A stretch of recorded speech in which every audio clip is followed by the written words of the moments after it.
Some people might suggest that this could become the Sussex's worst nightmare, or indeed others might suggest that this is the start of a Prince Regent era, that of course of His Royal Highness the Prince of Wales, Prince William. What is the background to this particular rumour and story? As ever, let me tell you what I know so far. Morning, how are you? Nice to see you. Thank you so much as ever for your time today. We're in Hyde Park. Looks nice, a little bit bare, but at least, first time in the park already this year. Just strange, isn't it, with the weather? I don't know if you saw the other day, I was able to photograph some daffodils and I couldn't believe how quickly they'd come around. Is it me? I thought they started in March, April time, proving, of course, it must be getting a little bit warmer. Yeah, don't tell Greta. Never hear the end of it, will we?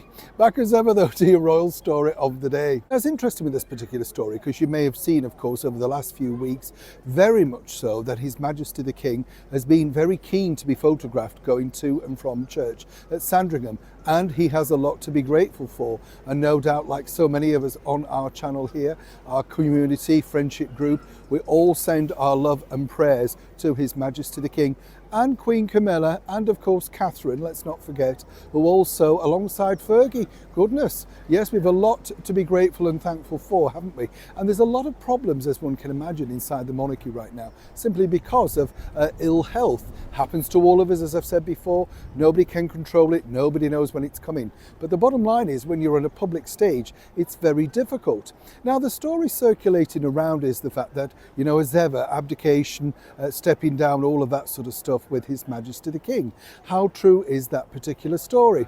Well, what I can tell you is this, and I'm being very delicate here, but I've been told by sources very close inside the royal circle that King Charles, upon completion of treatment, will have to take it incredibly steady. Now, as we know, he's a man of great viv and verve, as it were, likes to get on with things and had a lot of things planned this year, including overseas tours.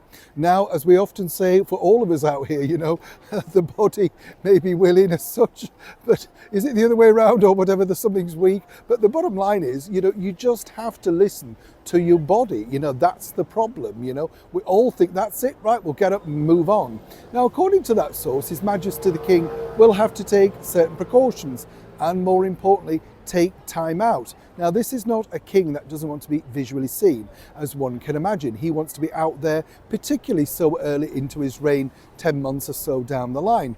It's fascinating to think that whoever has to tell him this is going to have a few issues and problems. So where does that leave His Royal Highness the Prince of Wales? Well, effectively, I've been told that William, along with, of course, the Duke of Edinburgh, His Royal Highness Prince Edward, and Sophie, alongside Princess Anne, will be taking on a lot more duties. But deputising in particular will be His Royal Highness the Prince of Wales. Now, this, of course, is something that actually, would happen in the fullness of time, as our late monarch said.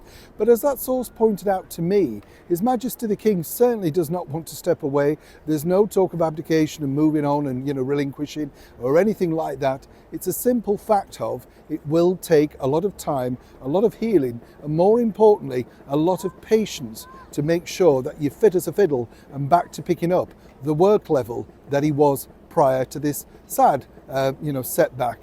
As ever, though, it is a developing story. When I know more, I'll share it with you. Neil Sean, Hyde Park, London.